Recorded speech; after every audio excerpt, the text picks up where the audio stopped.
Others are filled with fear at the very sight of them, especially creeping across the bottom of an empty bath.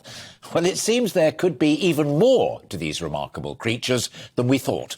New research suggests that they dream, perhaps of a fly-filled world or a land of empty baths to crawl around. So to bust common myths surrounding our eight-legged friends and to help us understand them further, arachnologists, I've never had to say that before, Ray and Angela Hale join me live. Did I get that right? Arachnologists.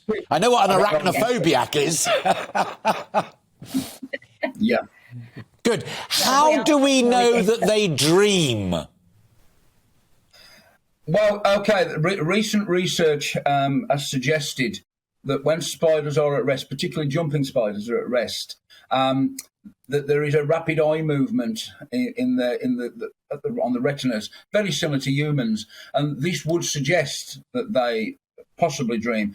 And they've also noticed that some spiders, when at rest, twitch like a dog or a cat when they're asleep. So there is a suggestion that they could possibly dream. Of course, that would be very difficult to prove either way. And I like to think, whereas humans dream of spiders, perhaps spiders dream of humans.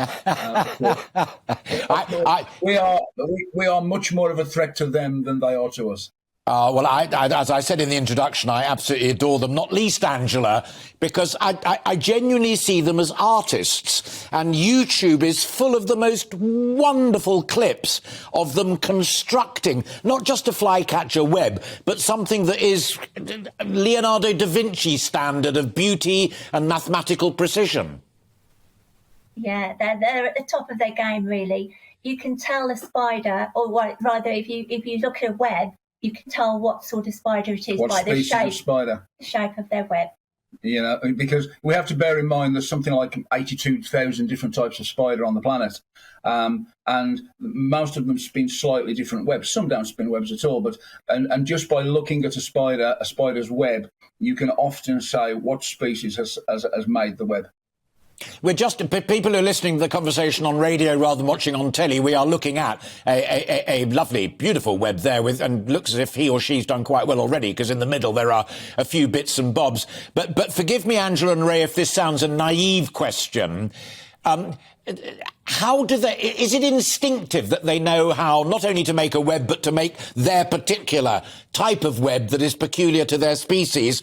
Or is it a parental instruction thing like lions and cubs? Do they follow the guidance of mum and dad? How do they get to know what to do? They seem to just know. It's a lot of it is instinct. Yeah, instinct. I mean, the reality is we have to be careful we don't sort of anthropomorphise spiders. When we see orangutan looking after their young, spiders, 90% of spiders do not care for their young. Once the young are born, they're on their own. And so really from day one, these tiny little spiderlings, as we call them, are on their own. So it's an instinctive thing rather than a taunt. And of course, when a spider has 200 babies, it does come down to survival of the fittest. Absolutely. Final thought, Angela and or Ray, don't mind, but why do they also matter so much to our ecosystem? I understand very loud and clear about bees and pollen and cross-fertilisation, but Angela, why do spiders matter to the ecosystem? If we didn't have spiders, we would be knee-deep in insects. There are so many insects about, especially with the hot weather. They get rid of mosquitoes. They do such a good job. They get rid of beetles and things that eat the corn.